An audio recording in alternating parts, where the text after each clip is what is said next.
La ilaha illallah, bahwa tidak ada Tuhan yang perlu disembah selain daripada Allah subhanahu wa ta'ala. Ini hakikatnya merupakan inti daripada ajaran rasul-rasul terdahulu. Kenapa? Seluruh rasul bersumber dari satu sumber yang sama, yaitu dari Allah subhanahu wa ta'ala. Maka prinsip ajaran ketuhanan yang mereka bawa tentu saja sama. Nabi Adam mengajarkan la ilaha illallah, Nabi Nuh mengajarkan la ilaha illallah, cuma tentu sambungannya Nuh Rasulullah.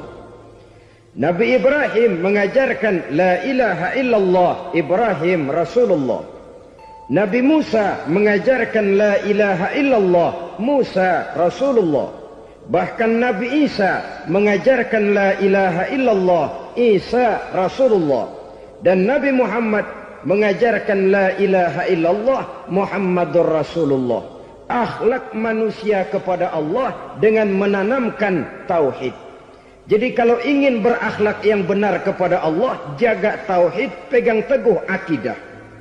Saudara-saudara kaum muslimin rahimakumullah, lawan daripada tauhid adalah kufur. Kufur bisa dua, bisa kufur iman, bisa kufur nikmat. Kufur itu sifatnya, kafir itu orangnya. Ada orang kufur iman, dan ini merusak akhlak kepada Allah subhanahu wa ta'ala. Kufur iman itu kadang-kadang bentuknya syirik, orangnya disebut musyrik. Kufur iman itu kadang-kadang bentuknya nifaq, orangnya disebut munafik. Kufur iman itu kadang-kadang bentuknya riddah, orangnya disebut murtad. Ini merupakan jenis daripada kufur-kufur iman dan tergelincirnya manusia daripada akhlak kepada Allah subhanahu wa ta'ala. Benar, di zaman sekarang kita tidak menyembah berhala. Memang di zaman sekarang kita tidak menyembah patung. Iya, kita tidak berkeyakinan Tuhan lebih dari satu.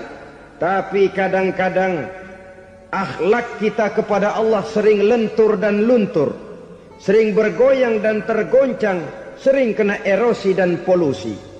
Bahwa kita tidak menyembah Latta, Uzza, Manat dan Hubal seperti masyarakat jahiliyah dahulu, memang. Tapi Latta zaman sekarang, Uzza zaman sekarang, Manat dan Hubal di zaman sekarang, berhala-berhala di abad kita sekarang ini, kadang-kadang bernama harta, kadang-kadang bernama wanita, kadang-kadang bernama tahta, mungkin juga bernama Toyota. Sesuatu yang lebih kita agungkan daripada Allah, menjelmalah dia menjadi berhala-berhala di zaman kita sekarang ini. Manakala kita di kantor sudah lebih takut kepada kepala bagian kita daripada kepada Allah, maka Tuhan kita barangkali adalah kepala bagian kita. Manakala kita sudah lebih takut kepada manusia daripada kepada Allah, bergeserlah akhlak kita kepada Allah, mengagungkan manusia dan menomorduakan Allah. Maka di zaman sekarang akhlak kita kepada Allah sering kena erosi, sering kena polusi. Mungkin karena sulitnya lapangan kerja, tingginya tensi ekonomi, persaingan hidup yang makin tajam, sulitnya mencari lapangan kerja, orang kadang-kadang nekat, sedikit pertimbangan, picik pandangan, mudah melakukan potong kompas, sehingga terjadilah perbuatan-perbuatan yang memelencengkan akhlak kita kepada Allah subhanahu wa ta'ala. Kadang-kadang terjebak mempercayai selain daripada Allah. Kadang-kadang terjebak di dalam mengagungkan yang selain daripada Allah lebih dari yang seharusnya. Terkenalah akhlak kita kepada Allah, jaringan-jaringan erosi dan polusi. Kufur sebagai lawanan daripada tauhid merupakan sifat daripada orang yang tidak berakhlak kepada Allah. Bentuknya pertama bisa syirik. Syirik itu artinya meyakini ada Tuhan lain selain daripada Allah. Itu yang namanya syirik. Jadi percaya Tuhan ada, cuman Tuhannya kelebihan. Itu yang disebut syirik, dan itu merupakan cerminan dari akhlak yang rusak kepada Allah Subhanahu wa ta'ala. Berkeyakinan Tuhan lebih dari satu, berkeyakinan bahwa Tuhan itu beranak atau diperanakkan, atau mengagungkan sesuatu sama dengan Allah, atau menjadikan yang selain Allah sebagai tujuan akhir daripada perjalanan kehidupan ini, maka itu sudah terjebak kita dalam musyrik. Dan syirik satu dosa yang tidak berampun. Bahasa kasarnya, yang namanya syirik itu jenis bapak moyangnya dosa. Saudara-saudara, sebab itu saya pesan, kalau memang terpaksa, biasanya yang tinggal di kota-kota besar itu kalau tidak kepengen dosa kan susah. Kalau terpaksa harus bikin dosa, cari yang kecil-kecil saja, yang kira-kira taubatnya gampang. Umpamanya pulang sholat Jumat nukar sendal, umpama, yaitu jelas dosa. Tapi dosa yang taubatnya agak mudah. Jangan sampai terjebak ke dalam syirik, menyekutukan Allah. Kalau sudah menyekutukan Allah, Allah dimadu, murka benar Allah kepada kita. Innallaha la yaghfiru ayyushraka bih wa yaghfiru ma duna dzalika liman yasha. Allah tidak akan memberi ampun kepada orang yang menyekutukannya dengan sesuatu, tapi Allah mau mengampunkan dosa yang selain itu bagi orang yang dikehendakinya. Jadi orang-orang yang sudah terjebak syirik, menyekutukan Allah, meyakini ada Tuhan lain selain daripada Allah, meyakini Tuhan beranak atau diperanakkan, bagaimanapun baiknya mereka di dunia, bagaimanapun sosial jiwanya, bagaimanapun pemurah tangannya memberikan santunan dan pertolongan kepada orang lain, kalau sudah syirik, seluruh nilai kebaikannya akan tidak ada gunanya lagi. Karena tidak ada tempat nilai kebaikan itu bergantung. Sedangkan kita berbuat baik agar diterima oleh Allah.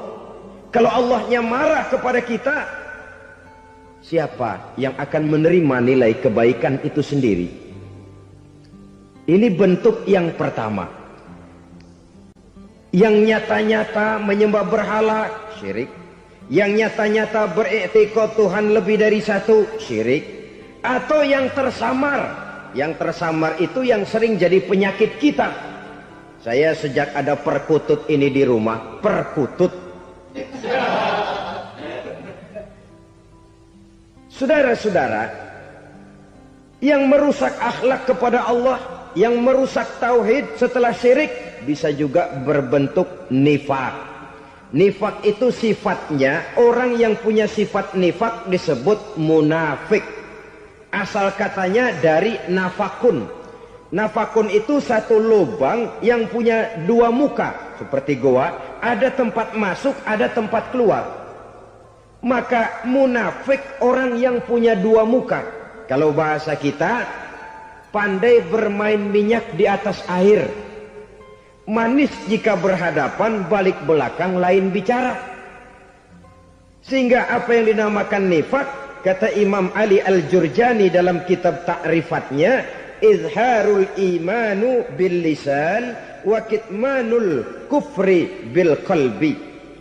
Menyatakan, menampakkan iman dengan lidahnya, tapi menyembunyikan kekafiran dalam hatinya. Dengan kata lain, lidahnya mah iman, hatinya mah kafir.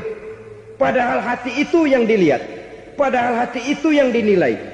Kenapa lidahnya mengaku iman? Ya mungkin karena kepepet, mungkin karena kepentingan, mungkin karena ingin mencari kelemahan orang, lalu dia pura-pura beriman. Tapi sesungguhnya hatinya kufur. Ini merupakan penyakit munafik. Dan terus terang, menghadapi orang munafik jauh lebih berat daripada menghadapi orang kafir. Kenapa? Munafik ini kan musuh dalam selimut. Mau dibilang musuh nyata-nyata, apalagi di zaman Rasul ya, ketika periode Madinah, berat sekali menghadapi orang munafik. Mau dibilang kafir, kalau ketemu assalamualaikumnya medok juga. Mau dibilang mukmin, di belakang ngegerundel, nyari-nyari penyakit, nyari-nyari lantaran, mencari-cari gara-gara. Kalau kafir jelas kafirnya, kalau musyrik jelas musyriknya. Tapi munafik, di depan kita dia mengaku beriman, di belakang kita dia caci maki kita. Maka demikian rupa watak orang munafik Allah benci betul. Sampai dalam Quran orang munafik itu divonis innal munafikin fid darkil asfal minan nar. Orang-orang munafik di dasar jurang neraka yang paling bawah, keraknya neraka. Saudara-saudara kaum muslimin rahimakumullah. Sebab munafik sangat berbahaya, membahayakan umat, membahayakan agama. Di depan kita mereka ngaku pura-pura beriman. Kalau pidato luar biasa, memuji agama setinggi langit, menampakkan seolah-olah dia orang yang dekat dengan agama. Saudara-saudara, agama penting, agama mutlak. Tapi yang ngomong begitu agamanya apa? Remeng-remeng. Cuma sekedar lipstick, cuma sekedar dekorasi, cuma sekedar kamuflase. Buat ngibuli orang lain, dia mengaku beragama, mengatakan agama mutlak, menganggap agama penting, seolah-olah memperhatikan benar tentang tatanan kehidupan beragama, tapi sebenarnya di hatinya tidak lebih berkecamuk penyakit-penyakit kufur. Maka sifat munafik ini termasuk menodai tauhid, artinya merusak akhlak kita kepada Allah Subhanahu wa ta'ala. Sifat yang ketiga yang juga merusak akhlak kita kepada Allah dinamakan riddah. Riddah itu sifatnya, orang yang punya sifat riddah disebut murtad.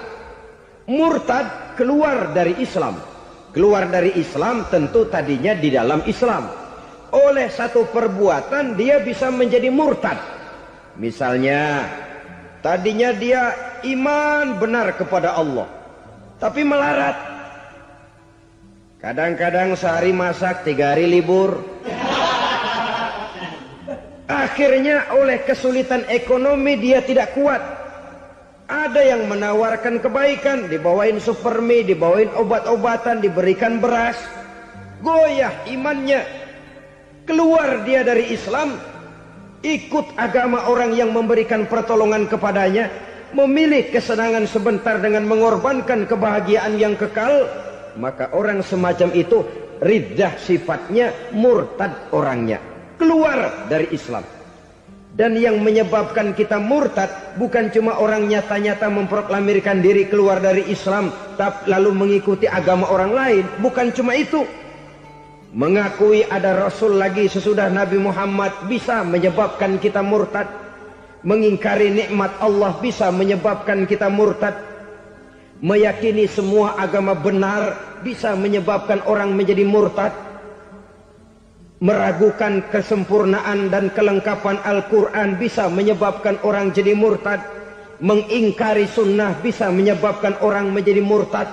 Banyak hal-hal yang bisa mendatangkan penyakit riddah dan membuat pelakunya menjadi murtad. Dan ini menodai akhlak kita kepada Allah Subhanahu wa ta'ala.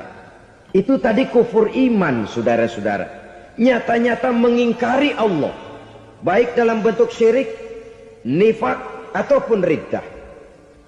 Kufur yang kedua dinamakan kufur nikmat. Apa itu kufur nikmat? Sitru nikmatil mun'im au ya'malu fi mukhalafatil mun'im. Menutup-nutup nikmat Allah, atau melakukan perbuatan yang menentang, bertentangan dengan kehendak yang memberikan nikmat. Jadi kufur nikmat pertama, nutup-nutupin Tuhan. Tuhan jalingin. Duit lu banyak amat, dari mana? Gua kerja. Lalu kerjanya nomor 1. Orang yang berakhlak kepada Allah, dia akan menjawab, kamu uangnya kok banyak dari mana? Rezeki dari Allah. Caranya, saya kerja. Kerja itu cara, rezeki itu dari Allah datangnya. Bukankah di zaman sekarang kita sering terpeleset? Ini merupakan cerminan dari rapuhnya akhlak kita kepada Allah Subhanahu wa ta'ala.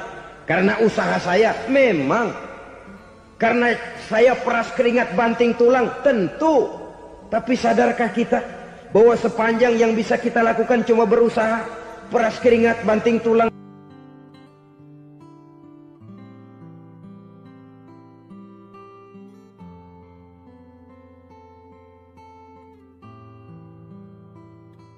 Soal rezeki, soal jodoh, soal maut, kitakah yang mengatur? Kitakah yang menentukan? Subhanallah. Manusia sungguh tidak berdaya menghadapi 3 hal paling pokok ini. Rezeki, kita cuma bekerja. Kitakah yang menentukan? Tidak. Kita berusaha saja, rezeki belum pasti dapat. Apalagi kalau kita tidak berusaha. Jangan terjebak dalam fatalisme. Belum perang udah nyerah. Emang dasar rezeki datangnya dari Tuhan, gak usah kerja, dan ntar juga kalau dia datang. Dari mana datangnya? Kerja saja belum tentu dapat rezeki, apalagi kalau tidak kerja. Yang jelas usaha perlu kepastian, itu urusan Allah. Ini akhlak kepada Allah Subhanahu wa ta'ala. Jodoh juga begitu. Kita berusaha, kita berupaya, Allah menghendaki lain jadinya. Maut juga begitu. Siapa sih yang pengen ngadepi maut? Siapa sih yang pengen mati? Siapa sih yang pengen ketemu malaikat Israel? Tidak seorang pun kalau ditanya, kecuali mereka yang putus asa ya. Kalau otaknya masih normal, mau mati mesti belakangan dulu dari dikit. Tapi yang satu itu saudara, kalau dia sudah datang, tenaga mana yang bisa menolak? Kalau dia sudah berkunjung, kekuatan mana yang bisa menghindar? Kalau dia sudah ingin bertemu, kemana kita bisa melarikan diri? Manusia sepanjang yang dia lakukan hanya berusaha, tapi kepastian, ketentuan dari Allah Subhanahu wa ta'ala. Orang yang kufur nikmat, nutupin Allah. Dia merasa rezekinya adalah mutlak peras keringatnya. Seolah-olah Allah nggak punya peranan apa-apa di situ. Oh, ini kan saya bisa rumah begini karena saya kerja keras. Oh, ini mobil saya begini, saya kerja keras. Peras keringat, banting tulang, keras.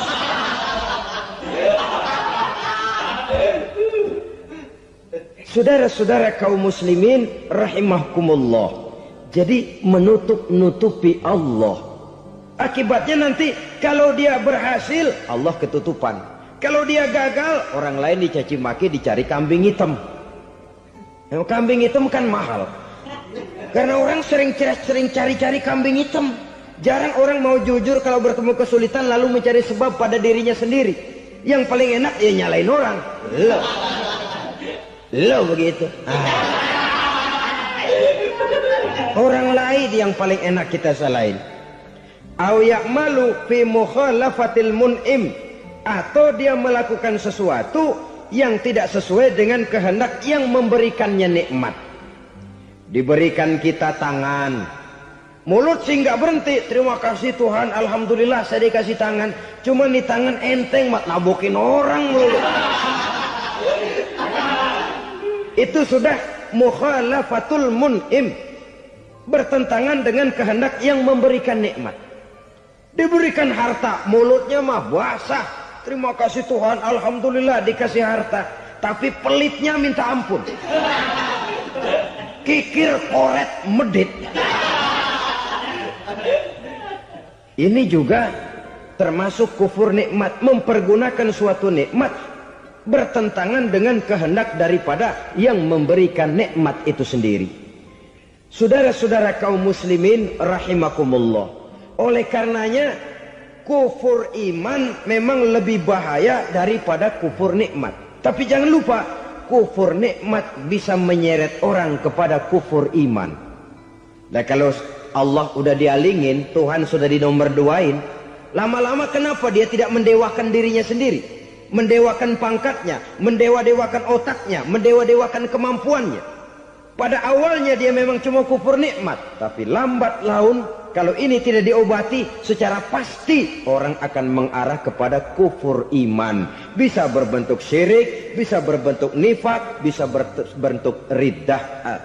Saudara-saudara, oleh karena itu menjaga akhlak kepada Allah mutlak penting. Sebab apa?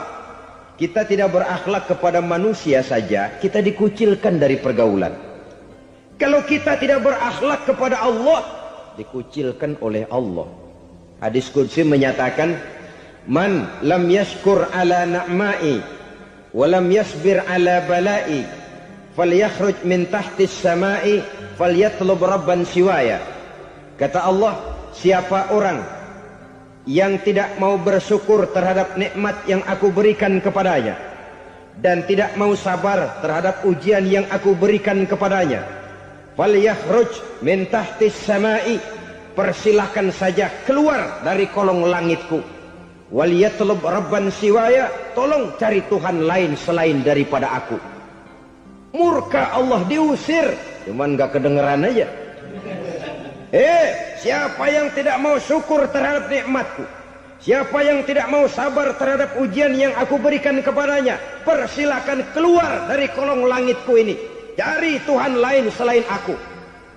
Langit Tuhan yang punya, Tuhan kita lawan, diusir dari kolong langit, mau pindah ke kolong mana?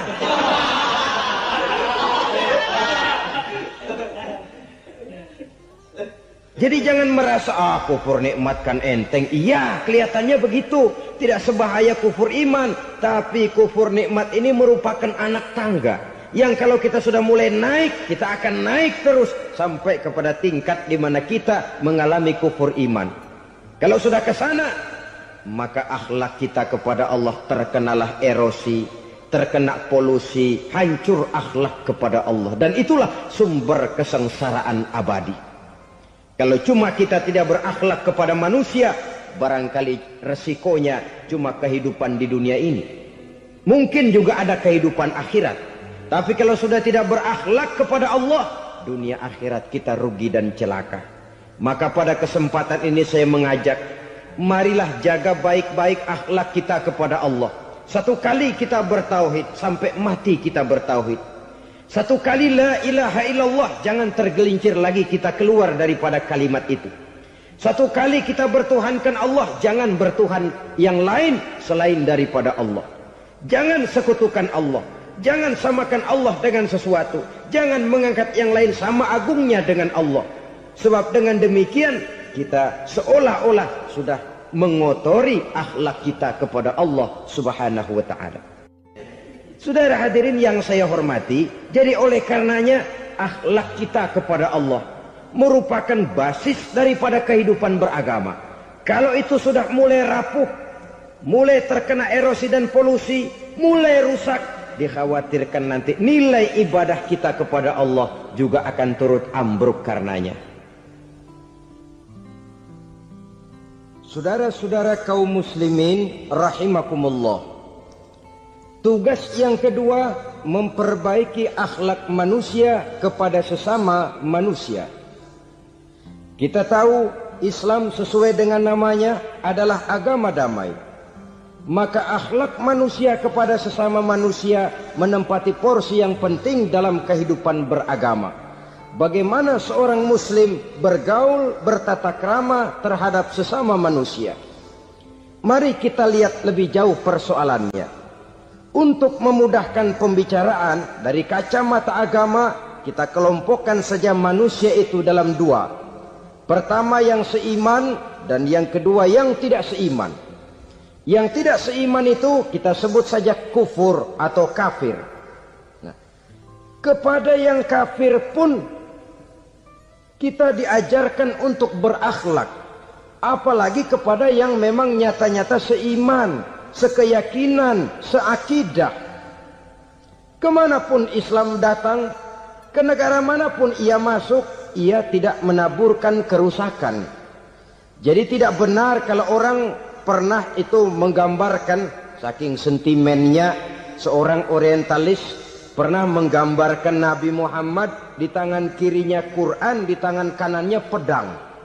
Menggambarkan seolah-olah Islam dikembangkan dengan kekerasan. Sebenarnya tidak sama sekali. Kalaupun dalam sejarah perkembangan Islam pernah terjadi perang, maka perang dalam Islam sesungguhnya, apabila kita amati sejarahnya, bukan untuk memaksakan agama. Karena memang agama tidak bisa dipaksakan. Tetapi justru untuk mempertahankan agama dari segala macam hambatan, rintangan, hinaan, dan fitnahan. Tapi kemanapun yang jelas Islam masuk, dia tidak pernah membuat kekacauan, kerusuhan, ataupun penghancuran. Candi Prambanan bahkan dipugar, gereja-gereja tidak ada yang dihancurkan oleh umat Islam. Kenapa? Islam agama damai.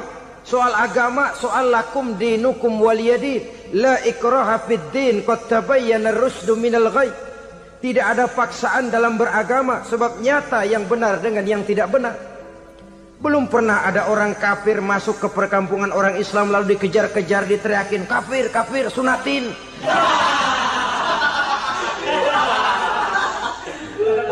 Belum pernah. Kenapa? Islam menghormati orang lain agama. Nah, yang kafir ini macam-macam, saudara. Ada kafir harbi. Nah, ini kafir kerok. Ini kafir yang nyata-nyata memproklamirkan permusuhan kepada umat Islam. Nyata-nyata mengganggu ketenangan umat Islam.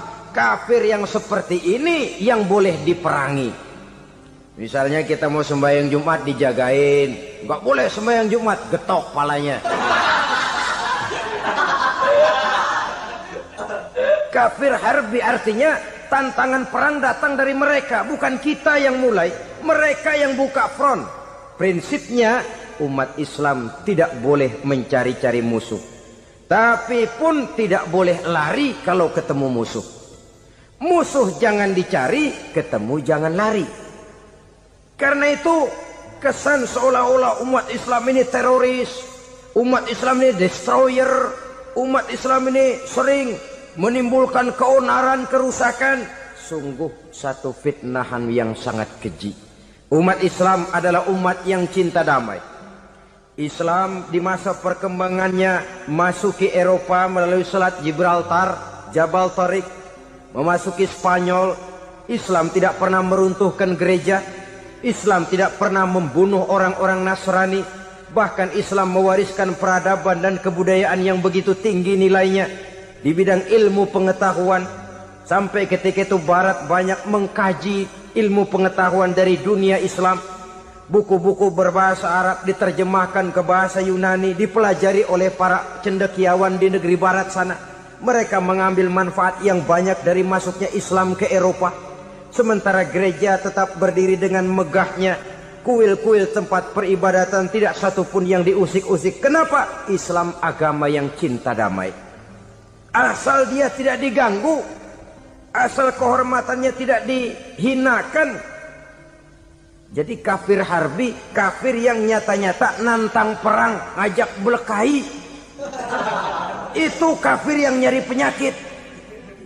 Kafir harbi ini boleh diperangi dengan catatan mereka yang memang mulai. Yang kedua kafir zimmi. Kafir zimmi, kafir yang hidup di tengah mayoritas muslim, tapi mereka mau hidup dengan aman, damai, tenang. Mereka wajib dilindungi. Bahkan Nabi pernah memberikan satu jaminan, man aza zimmiyan faqad azani. Siapa yang mengganggu orang kafir zimmi sama saja dengan mengganggu saya. Kehormatannya dijaga, harta bendanya dilindungi, anak istrinya pun dilindungi. Dan ini jadi kenyataan. Saudara bisa lihat di negara-negara yang mayoritas penduduknya beragama Islam, orang-orang kafir di luar Islam hidup dengan tenang, aman, damai. Di Saudi Arabia, di luar tanah haram, di luar Mekah dan Madinah, banyak orang-orang kafir mencari nafkah. Mereka tenang, aman, dilindungi undang-undang. Begitu di Mesir, begitu di negara Indonesia yang berdasarkan Pancasila ini. Kehidupan beragama menimbulkan gairah, rukun, tenang, aman, damai, sepanjang tidak saling ganggu, tidak saling usik, menghargai orang yang sudah beragama, tidak menjadikan penganut suatu agama sebagai sasaran dari dakwah agama lainnya. Saudara-saudara kaum muslimin rahimakumullah. Jadi memang oleh Al-Quran kita dianjurkan asyidda 'alal kuffar ruhama bainahum. Tegas kepada orang kafir, kasih sayang kepada sesama muslim. Tapi tegas bukanlah berarti marah-marahan, bukan berarti musuh-musuhan, bukan ngajaki perang. Tegas dalam arti punya garis tentang kehidupan beragama, lakum dinukum waliyadin. Soal kehidupan sosial, mari kerjasama. Bangun jalan, ayo rame-rame. Siskamling, mari bebarengan. Bikin puskesmas, mari sama-sama. Tapi kalau sudah soal agama, itu tidak perlu ada toleransi agama. Yang perlu toleransi antar umat beragama. Kalau umatnya mau kerjasama silakan, tapi tidak menyangkut soal ibadah. Jangan kerjasama di bidang ibadah. Itu kerjasama yang salah pasang, saudara-saudara. Sehingga dengan demikian toleransi adalah menyangkut kehidupan antar umat beragama. Sedangkan agama sendiri punya coupling yang nyata. Sehingga dengan demikian tegas kepada orang kafir dalam arti kita punya satu kepribadian. Tidak ngambang. Enggak, lalu kalau ditanya orang, sebenarnya agama lu apa sih? Ah, gua mah gimana musimnya aja. Agama pakai musim kayak rambutan. Akhirnya ya begitu, musim-musiman. Ke masjid kelihatan, ke gereja hayo, ke candi nongol, ke apa? Bingung malaikat bagaimana nyatetnya nih bocah ini. Di mana aja ada. Kita punya satu kepribadian. Saya muslim dan garis saya ini, lakum dinukum waliyadin. Bagi Tuhan persilakan agama Tuhan, bagi kami agama kami. Kami hormati Tuhan, Tuhan hormat kepada kami. Tapi soal agama couplingnya jelas. Kerjasama, mari urusan muamalah, bidang sosial. Yuk kita siskamling sama-sama dengan orang lain agama. Mari jaga kerukunan, kesatuan, persatuan, kekompakan. Perbaiki jalan yang rusak, mari sama-sama. Mendandani jembatan yang runtuh, mari sama-sama. Tapi sembahyang, couplingnya lain-lain. Sebab Nabi juga dulu pernah ditawarkan begitu loh, sama kafir jahiliyah dulu, Quraisy itu. Sudah Muhammad, sekarang begini saja, kita join aja daripada marah-marahan. Hari ini saya oke, menyembah Tuhanmu Allah. Besok gantian kamu menyembah Tuhan kita, Latta, Uzza, Manat dan Hubal. Turun, qul ya ayyuhal kafirun la a'budu ma ta'budun. Soal ibadah couplingnya jelas, tidak boleh dicampur adukkan. Sebab kalau tidak, kita akan mulai kehilangan identitas diri. Dan disitulah krisis kehidupan keyakinan beragama dimulai. Dari krisis identitas. Hujan gede kan mulainya gerimis dulu. Di mana-mana ya gerimis dulu. Gerimis makin lama makin gede, kita akan mulai dengan kehilangan identitas diri. Dari sana nanti kita malu mengakui keislaman kita. Kalau orang Islam malu mengakui keislamannya, ini kan ironi, menyedihkan. Ngakui Islamnya saja malu, menonjolkan keislamannya malu. Tidak ada rasa bangga beragama. Padahal ini modal dasar. Hanyalah dengan rasa bangga beragama kita lalu konsekuen. Bangga yang tidak konsekuen. Wah, pokoknya kan gua kan Islam. Agama yang paling benar. Tapi hidupnya sendiri jauh dari tuntunan Islam. Itu bangga yang tidak beralasan. Bangga yang tidak perlu dibanggakan sebenarnya. Kebanggaan yang membuat kita konsekuen dan dekat dengan kehidupan beragama. Jadi dengan demikian saudara-saudara, kepada non-muslim kita juga harus berakhlak. Bukankah ini sudah dicontohkan oleh Rasul? Bagaimana beliau disambiti orang di Taif, yang menyambiti malah didoakan. Bagaimana Suraqah mau membunuh beliau, malah Suraqah didoakan. Bagaimana Abu Jahal dan Abu Lahab saking mangkalnya. Ini Abu Jahal pernah gali lubang di kamarnya sendiri, di depan tempat tidurnya. Setelah dia gali lubang, ditutupin pakai keraras korma. Lalu dia tarik selimut, belagak meriang. Dia pesan pesuruhnya, bilangin Muhammad encangnya meriang. Pamannya sakit, minta ditengokin. Nabi dengan segala husnuzonnya berangkat nengokin. Abu Jahal dari balik selimut ngintip. Itu dia Muhammad, itu dia tuh. Dia tuh, masuk Dani, masuk. Mulai di jalan, senang Abu Jahal. Terus. Begitu ke pelosok, masuk ke lubang, gue pendem terus lalu. Memang niatnya mau mencelakakan Nabi.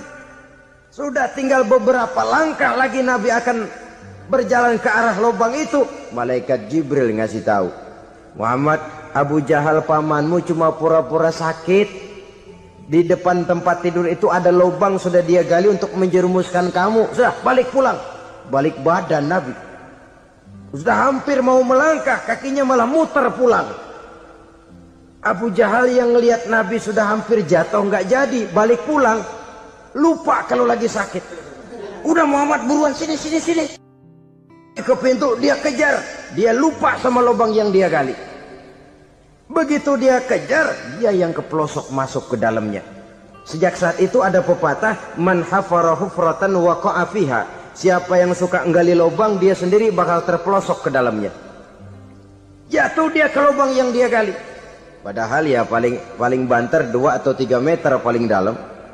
Dari dalam lubang itu dia teriak-teriak, Muhammad, tolongin, pamanmu kecebur. Kasih tahu Muhammad, kasih tahu, datang lagi lah pesuruhnya. Muhammad, pamanmu Abu Jahal kecebur, minta tolong diangkatin. Sudah diulur tambang, habis sambung lagi, nggak bisa sampai. Masa iya, cuma kamu yang bisa nolong. Apa yang dilakukan Nabi? Balik mau nolongin. Akhlak. Kita kalau ada orang gali lubang buat nyeburin kita, dia sendiri yang kecebur. Gorok gua kagak lemin loh. Mati sekalian dah. Nabi mah enggak, balik nolongin tuh Abu Jahal. Kenapa paman kecebur? Iya Muhammad, tolong, tambang udah diulur-ulur, sambung-sambung nggak sampai. Aduh kasihan paman, nih pegang tangan saya. Nabi cuma ulurin tangan, nyampe dipegang oleh Abu Jahal. Diangkat ke atas. Nyampe atas, apa kata Abu Jahal? Tambang bergulung-gulung nggak nyampe, kamu cuma pakai tangan doang kok bisa Muhammad, hebat banget sihirmu. Mukjizat dia bilang sihir, udah ditolongin nyelak lagi, kan yang enak kita injak palanya. Orang dulu bilang wah katanya nolongin anjing kejepit, udah selesai ditolongin malah yang nolong digigit. Saudara hadirin yang saya hormati, kepada orang-orang kafir kita harus berakhlak, menghormati mereka, tidak memaksakan satu keyakinan dalam batas-batas yang ditolerir oleh agama, yaitu pada masalah-masalah sosial dan muamalah. Itu kepada non-muslim, apalagi kepada sesama muslim. Baik akhlak kepada orang tua, akhlak kepada guru, akhlak kepada jiran atau tetangga, itu semua termasuk dalam akhlak kepada sesama manusia. Akhlak kita kepada orang tua, kadang-kadang kita orang timur ini ketularan orang barat. Engkongnya dianggap CS. Salaman main kedet aja, halo kong. Engkongnya berhalo dibengong. Saudara-saudara kaum muslimin rahimakumullah, akhlak yang tua kepada yang muda, akhlak yang muda kepada yang tua, kepada jiran dan tetangga, kepada sanak famili dan handai tolan, pendeknya kepada sesama muslim. Tetangga ada haknya, ada hak tetangga yang kalau kita berakhlak itu harus dipenuhi. Contoh kecil, kalau saya beli radio, itu saya dong boleh berpikir, ini radio saya beli pakai uang saya setel di rumah saya, sekeras-kerasnya ada apa sama orang lain? Radio gua, yang beli gua pakai duit gua, gue setel di rumah gue, ada urusan apa sama orang lain? Itu kalau menurut saya. Tapi tetangga sebelah saya kan bisa juga ngomong begitu, mata gue, Yang ngantuk gue. Gue tidur di rumah gue. Kenapa suara radio lu masuk kemari? Ketika itulah lalu kebebasan saya nyetel radio dibatasi oleh kebebasan tetangga saya yang mau tidur. Ini sudah akhlak namanya. Umpamanya lagi ada Nabi ajarkan, iza tobakhta maraqatan fa'akthir ma'aha wa ta'ahad jiranaka. Kalau kamu masak sayur banyakin kuahnya, bagiin tetangga kamu. Bukan bagiannya itu yang jadi soal, tapi akhlak kepada tetangga. Udah tahu tetangganya kelaparan, diseksa, goreng ikan asin, se-RW baunya ngayap. Kembang kempis orang nungguin. Saudara hadirin ma'asyiral muslimin rahimakumullah. Jadi dengan demikian, kalau sudah kembali kepada orang-orang yang nilai imannya sama dengan kita, apapun organisasinya, apapun baju yang mereka pakai, kaos yang mereka pakai, jaket yang mereka pakai, kalau sudah seakidah, seiman, jaga akhlak kita. Pendapat boleh berbeda, kaos boleh tidak sama, jaket boleh beraneka warna, bendera boleh beragam-ragam, tapi ukhuwah Islamiyah ini utamakan. Adalah lebih baik mencari persamaan dalam kehidupan dan bukan memperbesar perbedaan. Hanyalah dengan mengembangkan nilai-nilai akhlak semacam ini, toleransi tidak hanya diperlukan kepada yang non-muslim, kepada sesama muslim pun toleransi. Artinya apa? Jangan memponis amalan orang lain. Yang usolli, yang tidak usolli, berjalanlah menurut keyakinannya masing-masing. Jangan lalu memponis, itu namanya nggak toleransi. Kamu nggak pakai usolli ya? Enggak. Brengsek. Kamu pakai usolli ya? Iya. Bid'ah. Lah dua-duanya kagak yang bener. Kalau yang sembahyang kagak bener, bagaimana yang kagak sembahyang? Apa itu yang bener? Toleransi, setuju dengan perbedaan pendapat, jangan memponis amalan orang lain. Karena kita hanya beramal, hak menerima adalah Allah Subhanahu wa ta'ala. Jangan sebentar-bentar mencap bid'ah, bid'ah dolalah, finnar, neraka. Kayaknya neraka kapling orang tuanya kali. Gampang bener masukin orang ke neraka. Kita kadang-kadang bisa toleransi dengan orang luar, tapi kepada sesama muslim toleransi tidak sanggup kita adakan. Mengklaim merasa kita yang benar, orang lain salah semua, itu tidak toleransi namanya. Mentang-mentang jadi ustadz, nih satu-satunya ustadz di sini ya, semuanya mesti ngaji kemari. Kalau nggak ngaji kemari Islamnya kurang tapi benar. Toleransi. Saudara-saudara kaum muslimin rahimakumullah, lapang dada menghargai orang yang berbeda pendapat, apalagi kalau perbedaan pendapat itu menyangkut hal-hal yang tidak prinsipil, menyangkut hal-hal yang sekunder dalam kehidupan beragama, menyangkut masalah-masalah yang dalam bahasa fikih disebut soal-soal furu'iyah. Tidak usah menyebabkan kita bersih tegang.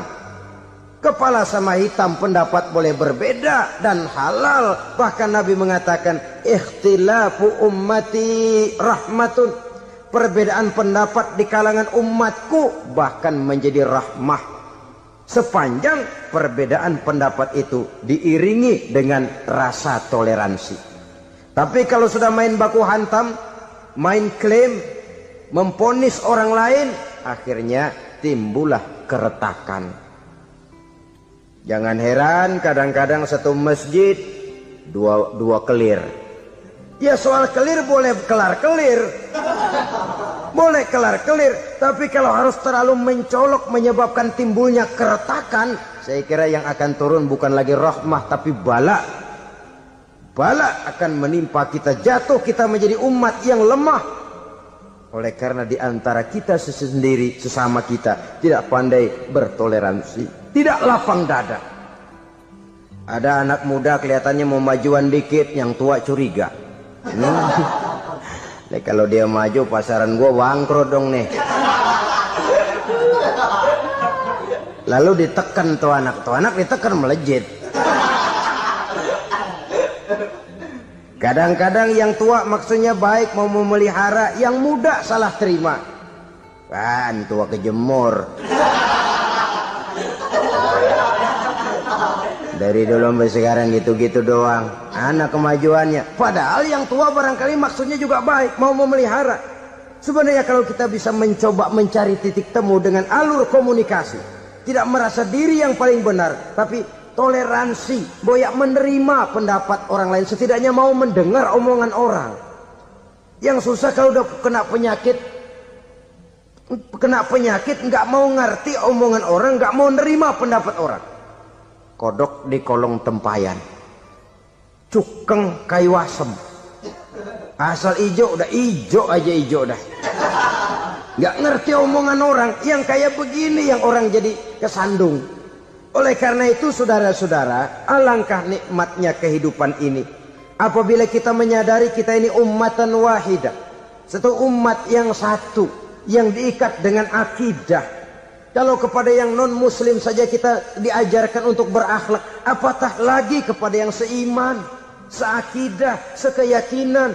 Wajarkah perbedaan pendapat yang kecil-kecil lalu menyebabkan kita bertolak belakang, cerai-berai, centang perenang? Bila bertemu di jalan yang satu menyisih ke kiri, yang lain menyingkir ke kanan. Kalaupun juga bercampur di tengah kumpulan orang banyak, persis air dengan minyak. Yang atu melengos, yang atu madep mojok. Orang lain senyum, dia mau pada manyun.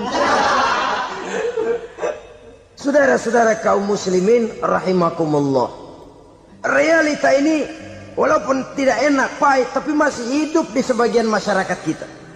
Ini yang perlu kita atasi. Soal toleransi kepada orang lain, sejarah sudah membuktikan. Mari kita jangan cuma bisa mengajak orang lain, umat lain untuk bertoleransi dengan kita, tapi kepada sesama kita. Toleransi ini perlu kita tegakkan, perlu kita bina. Terutama di dalam kita menuju bentuk ideal daripada konsep ukhuwah Islamiyah ini, yang memang selalu kita akan cari bentuk-bentuk idealnya sejalan dengan perkembangan situasi dan kondisi yang dihadapi oleh umat. Perbedaan organisasi, perbedaan kepentingan organisasi tidak seharusnya menyebabkan kita merasa meremehkan orang lain dan mengangkat diri, mengklaim diri sebagai yang ter. Jadi dengan demikian, apabila yang pertama tadi akhlak kepada Allah dinamakan hablum minallah, maka yang kedua ini merupakan hablum minan nas. Jikalau baik akhlak kita kepada Allah, baik akhlak kita kepada manusia, nikmat rasanya menjalani kehidupan. Kadang-kadang orang akhlaknya kepada manusia baik, tapi kepada Allah tidak baik. Hormat sama yang tua, menyayangi yang muda, sama tetangga rukun, tapi sama Tuhan nggak mau sujud. Ini baik kepada manusia, tapi tidak berakhlak kepada Allah. Atau sebaliknya, sujudnya sama Allah mah tekun, bener khusyuk, bahasanya juga fasih, luar biasa. Tapi sama manusia sombong, takabur, ujub, merasanya dia doang yang paling benar. Sebab iblis itu ya, itu kadang-kadang datang lewat hati, dan memang selalu markasnya di situ. Kalau dia tidak bisa menggoda kita dengan yang lain, dia tumbuhkan sifat ujub. Dia bisikin, wah memang di kampung ini yang paling banyak ibadahnya ente. Yang lain mana, lihat tuh kerocok semua. Lalu di hati orang itu tertanam sifat iya ya. Nah, tatkala iya ya, dia sudah terkena serangan iblis. Akhirnya apa? Orang lain diremehin. Asalnya kagak mau sembahyang aja diajak salaman udah najis aja dah. Ketemu juga mukanya ditekuk 4. Akhirnya bukan ngajak malah ngenyek, ngina. Lah orang dihina makin jauh, makin tidak tersentuh. Bukan cara itu yang diajarkan oleh Rasul. Bahwa orang tidak mau sholat, tugas kita mengajak. Soal dia tidak sholat, ya itu dosa dia kepada Allah. Saudara-saudara kaum muslimin, ujub disuntikkan oleh iblis ke dalam hati kita. Sujudnya kepada Allah benar, tapi akhlaknya kepada sesama manusia. Merasa paling benar sendirian, merasa orang lain salah semua. Pokoknya kalau di luar lingkungannya udah kagak bener aja udah bahaya. Saudara-saudara, ini juga penyakit yang disuntikan oleh iblis. Sebab iblis itu tipu dayanya luar biasa, strateginya lihai. Makin tinggi kualitas iman, ya makin berat upaya iblis untuk menjerumuskan kita.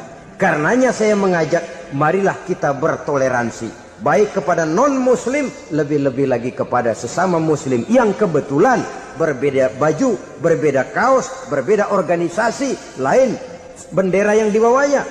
Tapi toleransi mari kita canangkan. Kita terikat oleh ukhuwah Islamiyah.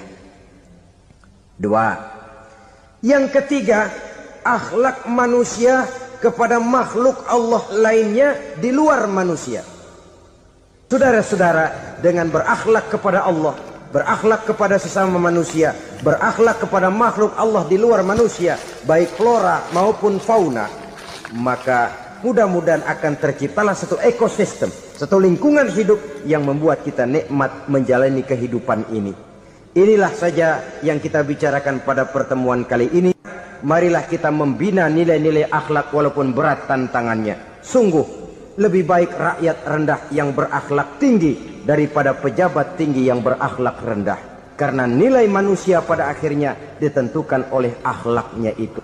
Usikum wa nafsi bitaqwallah. Wassalamu. Tempatkan kita yang nonton.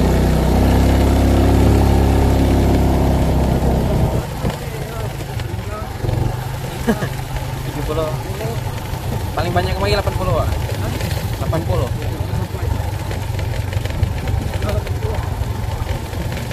Itu berapa sih? Duitnya lah berapa?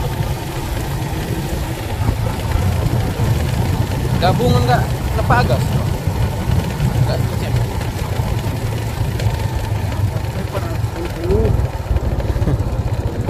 Galeri pelanggaran.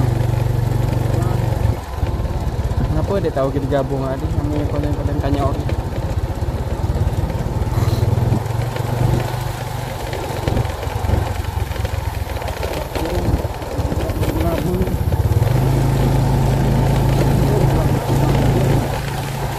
Dia anto selamat udah nengko yang dia selamat itu heran.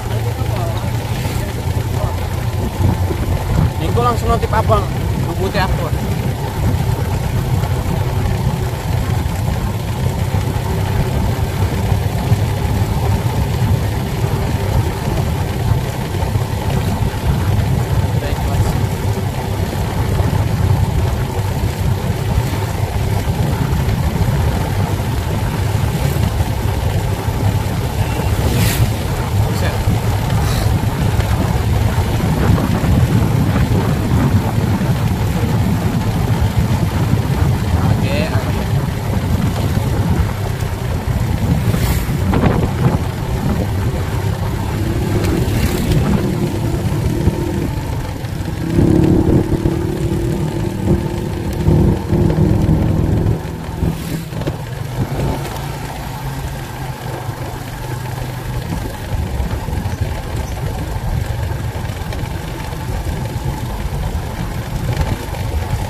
Tujuan tadi malam.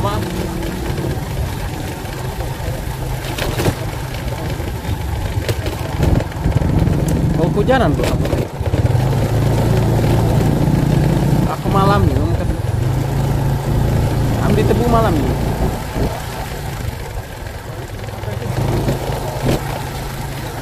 Kamu ke pucuk, aku lah balik. Hei, gitu. Nyanyi nggak sakit. Pertama kan bikin aja dalamnya. Oh, ini ada motornya deh. Kamu nggak nungsi anak.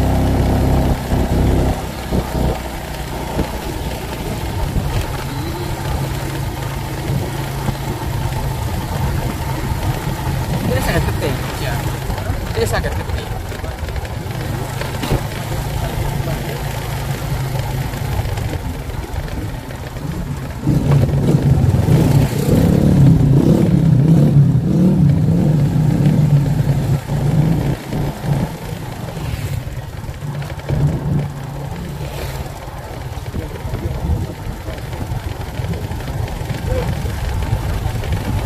Regule berapa?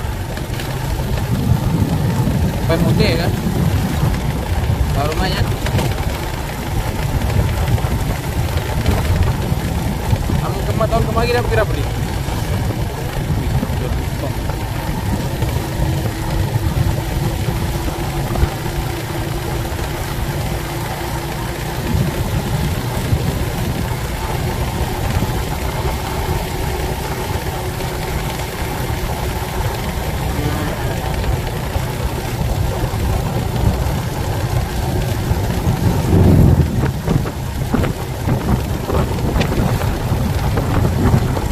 Ganti sih semua gantinya itu. Biar nih senang ganti.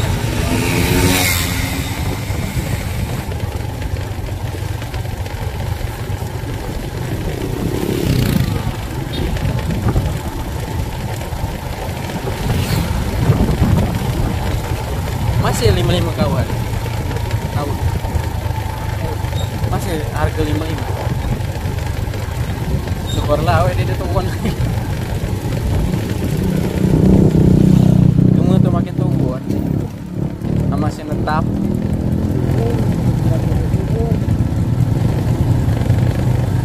Itulah salahnya. Tahu mahal.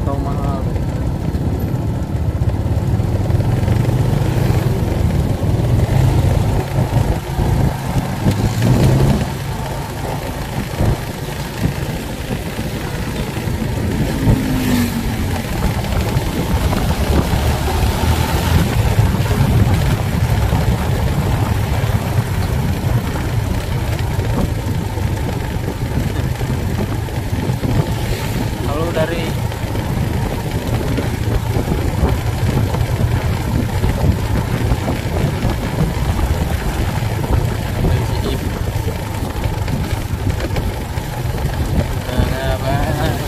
dia mancing ke pagi hari kamu dia sempat ya.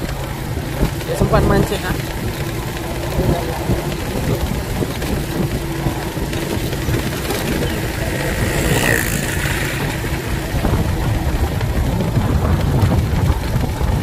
Berarti kamu besok kan naik dulu deh. Kan naik dulu. Besok kayak aku.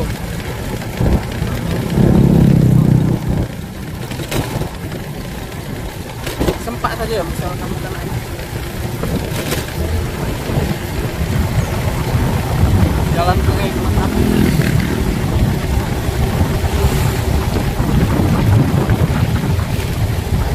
Banyak pun mobil kan.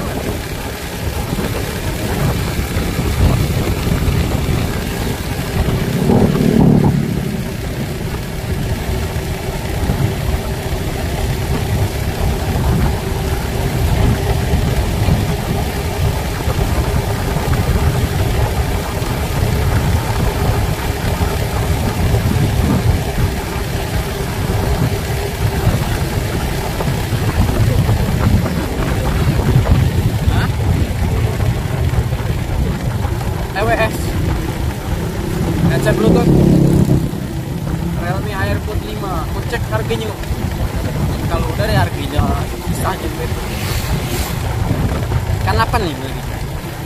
Aku cek TWS nya pun itu 500 ribuan.